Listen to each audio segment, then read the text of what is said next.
பொதிகை மலர் web டிவிக்காக செய்திகள் வாசிப்பது விழுப்புரத்திலிருந்து பொன்னுசாமி.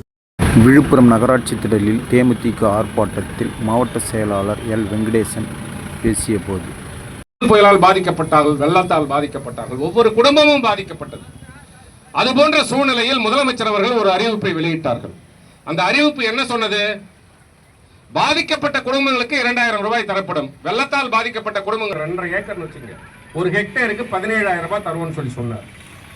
அதை உடனடியாக அவரு 5ஆம் தேதி 4ஆம் தேதி ஜிஓவை வெளியிடுறார். அரசாணை வெளியிடப்படுகிறது.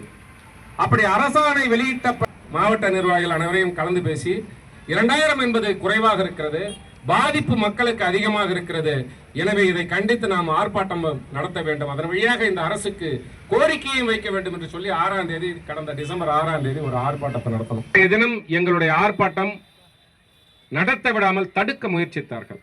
நான் அதெல்லாம் மீறி நம்ம நடத்திட்டோம்னு வச்சுக்கோங்க, அது வேற விஷயம். நம்ம அதை எப்பவுமே நம்ம நடத்திக்கிட்டு தான் இருக்கிறோம். அதையெல்லாம் மீறி நடத்தினோம். நான் கேட்கிறேன், ஒரு வீட்டிலே வெள்ளம் புகுந்து விட்டால் அந்த வீட்டில் சாதாரண மனிதன் கூட இதை யோசித்தால் எவ்வளவு அநியாயம் என்பது தெரியும். அதே மாதிரி ஒரு ஹெக்டேருக்கு 17,000 ரூபாய், 2.5 ஏக்கருக்கு 17,000 ரூபாய், 2.5 ஏக்கருக்கு 17,000 ரூபாய் போதுமா? அந்த 2.5 ஏக்கருக்கு 17,000 ரூபாயை போடக்கூடாது என்று நாங்கள் கண்டித்து ஒரு ஏக்கருக்கு 15,000 ரூபாயை வழங்க வேண்டும் என்று கடந்த டிசம்பர் 6ஆம் தேதி இதே இடத்திலே அந்த கண்டன ஆர்ப்பாட்டத்தை நடத்தினோம். அதை கோரிக்கை ஆர்ப்பாட்டமாகவும் நடத்தினோம்.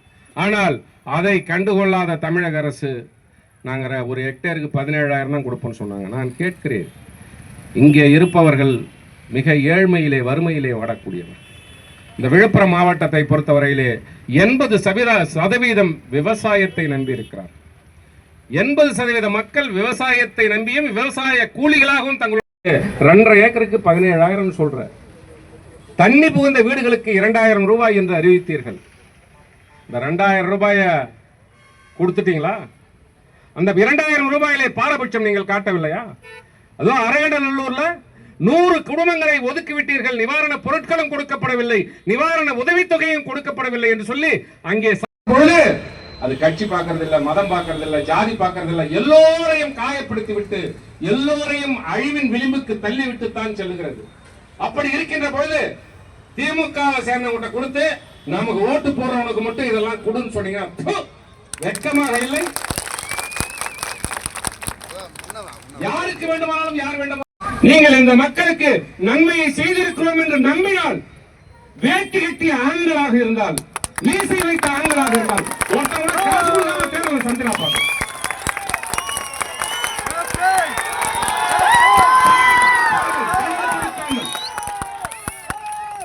மக்களிடத்திலே வாக்குகளை பிச்சை எடுப்பதற்கு பணம் கொடுக்காமல் நீங்க ஓட்டை வாங்கி ஜெயிச்சிருக்கா பாக்குறோம். உங்க தலைவர் உட்பட முடியுமா? ஒரு தடவை எல்லாம் 500 ரூபாய் கொடுத்தீங்க, 1000 ரூபாய் பிக்ஸ் பண்ணி வச்சுக்கிறீங்க. ஒரு தொகுதிக்கு 20 கோடி இருக்கு. எங்கே போய் கொண்டிருக்கிறது தமிழ்நாடு? எதை நோக்கி போய் கொண்டிருக்கிறது தமிழ்நாடு? தயவு செய்து மக்கள் சிந்தித்து பார்க்க வேண்டும். உடனுக்குடன் செய்திகளை தெரிந்து கொள்ள பொதிகை மலர் வெப் டிவியை தொடர்ந்து பாருங்கள். நன்றி, வணக்கம்.